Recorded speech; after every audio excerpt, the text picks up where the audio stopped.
नमस्कार दोस्तों, हम आपके लिए लेकर के आए हैं एक बेहद खास इंटरव्यू। बिहार विधानसभा चुनाव और पूरे देश के उपचुनावों के बाद हमारे खास मेहमान हैं ज्योतिरादित्य सिंधिया, जिन्होंने एक बहुत बड़ा फैसला किया और अब चुनाव को उन्होंने अपने हिसाब से डिलीवर भी कर दिया बीजेपी के लिए। सिंधिया जी, आपने हमारे लिए वक्त निकाला, आपका बहुत शुक्रिया। पहला कमेंट तो इंटरव्यू को चूंकि ब्रीफ रखना है, इसलिए इसी से शुरू करें कि इन नतीजों में आपको कोई असंतुष्टि? देखिए संजय, पहले तो आपने आमंत्रित किया, आपको बहुत बहुत धन्यवाद, और आपके दर्शकों को भी बहुत बहुत धन्यवाद। दिवाली भी अगले 2-3 दिन में है, तो दिवाली की भी शुभकामनाएं आपके सभी दर्शकों को। ये एक अभूतपूर्व जनादेश रहा है जो मध्य प्रदेश में संभव हो पाया है, और इसका श्रेय अगर मैं किसी को दूं तो सर्वप्रथम मध्य प्रदेश की जनता के समस्त हम सब भारतीय जनता पार्टी के कार्यकर्ता के रूप में नतमस्तक हैं।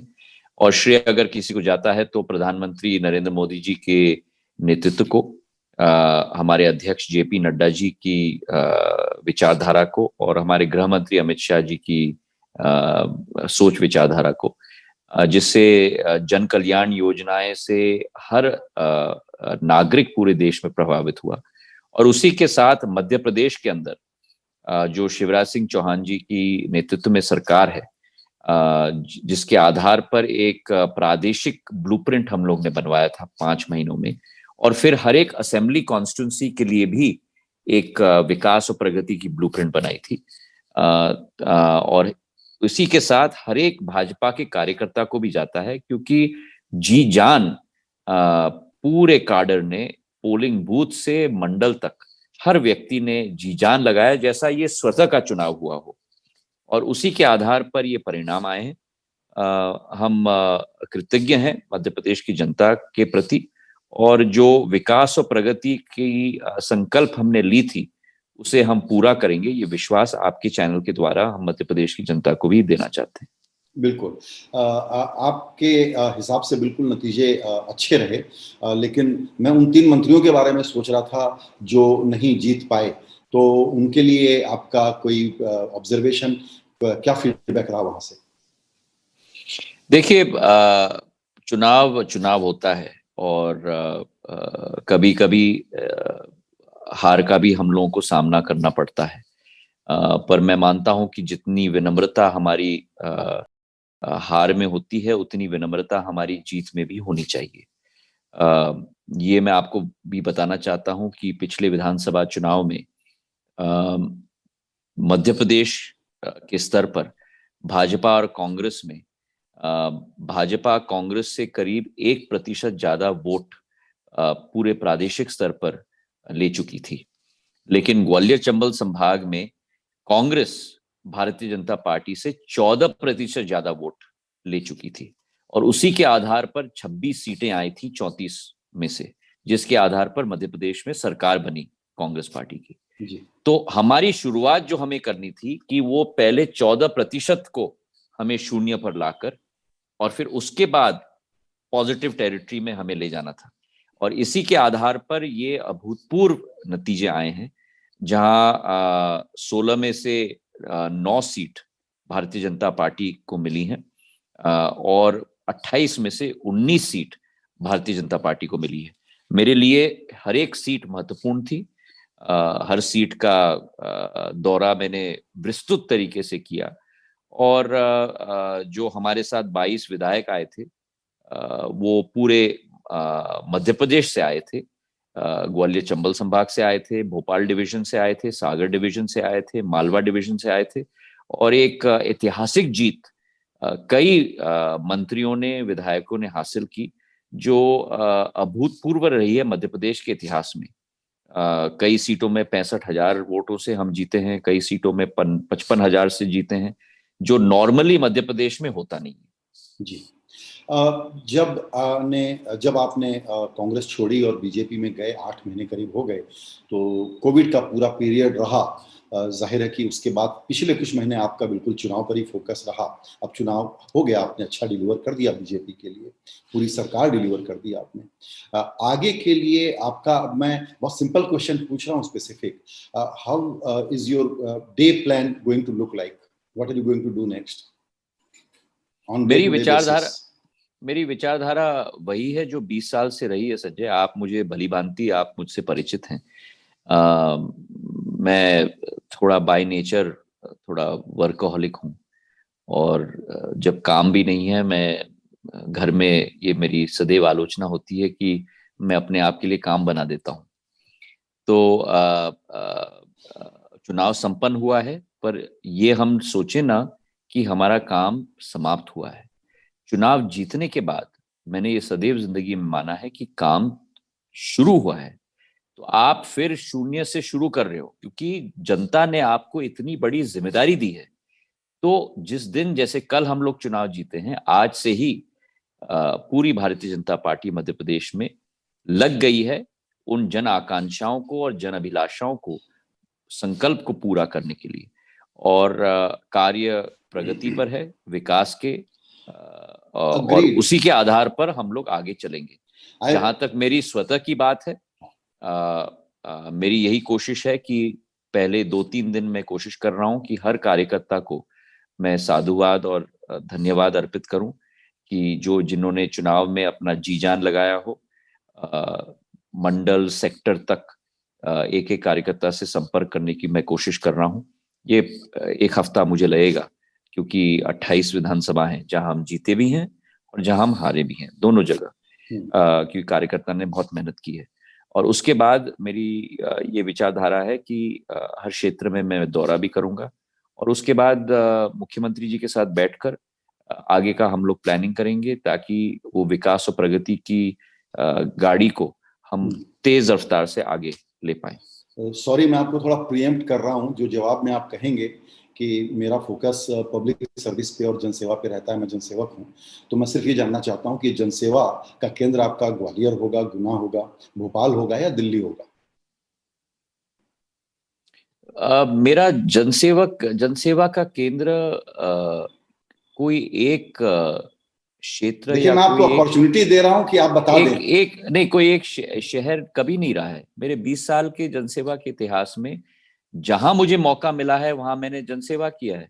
जब मैं गुना का सांसद था, तब भी मालवा अंचल तक, भोपाल अंचल तक मैंने विकास और प्रगति के कार्य किए हैं। राष्ट्र भर में जब मैं मंत्री था, तब भी मैंने कोशिश की है कि मैं सेवा करूं। मैं अपने आप को एक सामान्य, जो उत्तर आप ढूंढ रहे हैं, एक सामान्य कार्यकर्ता के रूप में मैं अपने आप को मानता हूं। लक्ष्य मेरा राजनीति नहीं है, लक्ष्य मेरा जनसेवा है, और राजनीति केवल एक माध्यम है उस लक्ष्य की पूर्ति करने के लिए, उससे ज्यादा नहीं। अग्रीड। मैं इसीलिए इसको प्रेस करना चाहता हूं थोड़ा सा और आपके साथ, और वो ये कि आप ideally if you are given a choice, what would you want to do? You will be active in state politics. You would like to come to Delhi and work in Delhi at party level or at the government level? जब Your मैं choice. जब मैं लोकसभा का सांसद था, तब भी मैं राज्य में पूर्ण रूप से एक्टिव था। मैं नहीं समझता कि किसी जनसेवा का कोई डेफिनेशन होना चाहिए कि आप इस डब्बे में हो और इसी डब्बे में आप काम करो। जहां आपको मौका लगे जनसेवा का, जहां आप नया उपयोग कर सकते हो, लोगों की जीवन में एक सुविधा आप ला सकते हो, वहां आपको डट जाना चाहिए। उदाहरण के तौर पे, जब मैं सांसद भी नहीं था पिछले 1 साल, जब मालवांचल में बाढ़ आई, मैं 5 दिन के दौरे में मालवांचल में था। तो मैं नहीं मानता कि कोई डेफिनेशन संजय या कोई बॉक्स होना चाहिए जिंदगी में जिसमें आप अपने आप को फिट करो। Agreed, agreed. लेकिन if I try to think like BJP, so the option would be deputy chief minister in Madhya Pradesh or a union minister in Delhi. देखिए, जहां तक डिप्टी सीएम की बात है, मैं स्पष्ट आपको कह दूं, मेरा मानना सदैव ये है कि एक गाड़ी में केवल एक ड्राइवर होना चाहिए। Interesting. और ये पोजीशन मुझे उस समय में कांग्रेस में भी मुझे कहा गया था, और मैंने कह दिया था कि मैं ये पोजीशन नहीं लूंगा, क्योंकि अंग्रेजी में कहावत है ना कि too many cooks spoil the broth, और एक गाड़ी में आप 2 ड्राइवर को डालोगे तो एक्सीडेंट जरूर होता है। तो मैंने स्पष्ट वहां कह दिया था। पर मैं ये कह रहा हूं कि मैं एक जनसेवक हूं, और मुझे मालूम था कि कमलनाथ जी का क्या रुख होगा उनकी सरकार में, और उसके साथ मैं ताल्लुकात भी नहीं रखना चाहता था, मैं स्पष्ट आपको कह दूं। नहीं, वो रिमार्केबल था। उस वक्त आपको ऑफर हुआ और आपने जो मना किया, वी नोटेड दैट, कि आपने कहा कि नहीं चाहिए, और उसी तरीके से उधर सचिन ने वो पोजीशन ले ली और कॉम्प्लेक्सिटीज हुई। देखिए, मैं केवल अपने बारे में बात कर सकता हूं और मेरी सोच जिंदगी में बड़ी स्पष्ट है संजय। जो कार्य आपको दिया जाता है उस कार्य के आधार पर आप कार्य करो और अपनी मेहनत मशक्कत करो और बाकी सब भगवान पे छोड़ो। बिल्कुल। अब एक सवाल आपसे सब लोग पूछते रहे, मैंने सुना है, लेकिन मैं भी उसको पूछना चाहूंगा और थोड़ा अप क्लोज आंसर चाहिए मुझे आपसे उस पे। आप कांग्रेस में रहे, आपका वर्ल्ड व्यू क्या है और पॉलिटिकल पॉलिसी इश्यूज पर आप क्या सोचते हैं? हम लोगों का एक ओपिनियन है आपके बारे में। अब बीजेपी में आने के बाद आप कल्चरली उसमें कैसे फिट हो रहे हैं, कितने कंफर्टेबल हैं? देखिए, ये मैं आपको बता दूं संजय कि अ, मेरे लिए एक अलग स्थिति है, क्योंकि मेरे लिए ये एक तरीके से अपनी पार्टी है। सिंधिया परिवार का एक संबंध भारतीय जनता पार्टी से आज का नहीं है, 3 पीढ़ियों का संबंध है। मेरी दादी अ, एक तरीके से एक बहुत बड़ा योगदान उन्होंने दिया था इस राजनीतिक दल में। मेरे पूज्य पिताजी की शुरुआत जनसंघ से हुई थी। तो मेरे लिए ये एक कोई नई पार्टी नहीं, और संबंध जो भी मेरे हैं बहुत पुराने इस पार्टी के साथ और संगठन के साथ सदैव रहे हैं, चाहे मैं दूसरे दल में रहा हूं। तो मेरे लिए ये कोई आउटसाइडर इनसाइडर की पोजीशन नहीं है। एक तरीके से घर मेरा वापसी है। घर, मेरा घर, घर वापसी भी मैं नहीं कहूंगा, मेरा घर ही है। और जहां तक फिट की बात करते हो आप, जरूर जब आप कोई नए संगठन में आते हो समय लगता है। कोई आपको कह दे कि इमीडिएटली चुटकी भर में होता है, ये नहीं होता। हम्म। संगठन में भी रिश्तों के आधार पर विश्वास बनता है, और उन रिश्तों को बनाने में दोनों तरफ से समय लगता है और एक निवेश लगता है। हम्म। और वही मैंने कोशिश की है पिछले 6 महीने में। केवल मेरे स्तर पे नहीं, लेकिन मेरे साथ जो करीब 1.5 लाख कार्यकर्ता और नेता कांग्रेस पार्टी से भारतीय जनता पार्टी में आए हैं प्रदेश भर से, उनको भी, और इसका श्रेय मैं सीधे सीधे मुख्यमंत्री शिवराज सिंह जी को दूंगा, हमारे अध्यक्ष विष्णुदत्त शर्मा जी को दूंगा, जिन्होंने इतना एफर्ट किया है ताकि एक सांस्कृतिक फिट हो। और उसी के जरिए ये चुनाव नतीजा भी हमें देखने को मिला है, क्योंकि हर मंच पर सारे भारतीय जनता पार्टी के पूर्व विधायक, पूर्व कार्यकर्ता, नए कार्यकर्ता सभी साथ में मिलकर, जैसे कहते हैं ना कि शक्कर चीन चाय में घुली जाती है, उसी बिल्कुल। तरह से घुलकर एक घुल हो मिल गए गए हैं। हैं और पूरी तरह से एक शक्ति के आधार पर हमने काम किया है।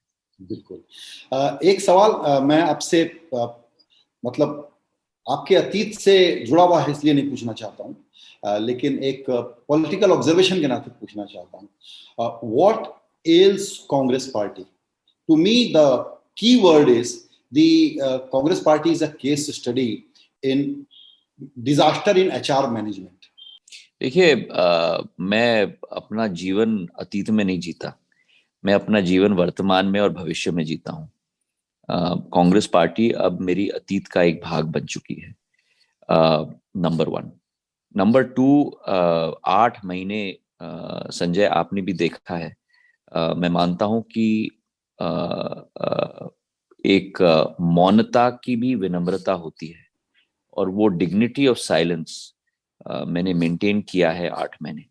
तो वो मौनता की विनम्रता को भी मैं खंडित नहीं करना चाहता। जो कांग्रेस पार्टी है, जो उनकी कठिनाइयां हैं, जो उनकी स्वॉट एनालिसिस है, वो उनको करना है। जो उनका घर है, जो उनमें उसमें दीमक लगा है या उनमें कठिनाइयां हैं, वो उनको दुरुस्त करना है। मैं भारतीय जनता पार्टी का कार्यकर्ता हूं, और मैं अपनी पार्टी के लिए लगन से और जी जान से लगने के लिए पूर्ण रूप से संकलित हूं। बिल्कुल। पर इसमें इतना मैं कहना चाहता हूं कि इसमें कोई दो राय नहीं है कि एक बहुत बड़ा डिस्कनेक्ट आ चुका है देश की जनता के बीच में और उस राजनीतिक दल के बीच में। बिल्कुल, ये बात तो अब मतलब सभी लोग महसूस करते हैं, लेकिन चलिए we should wish them good luck. और आपको आगे के जो भी आपके काम हैं उसके लिए बहुत शुभकामनाएं और दिवाली की बहुत बहुत मुबारकबाद। बहुत बहुत धन्यवाद संजय।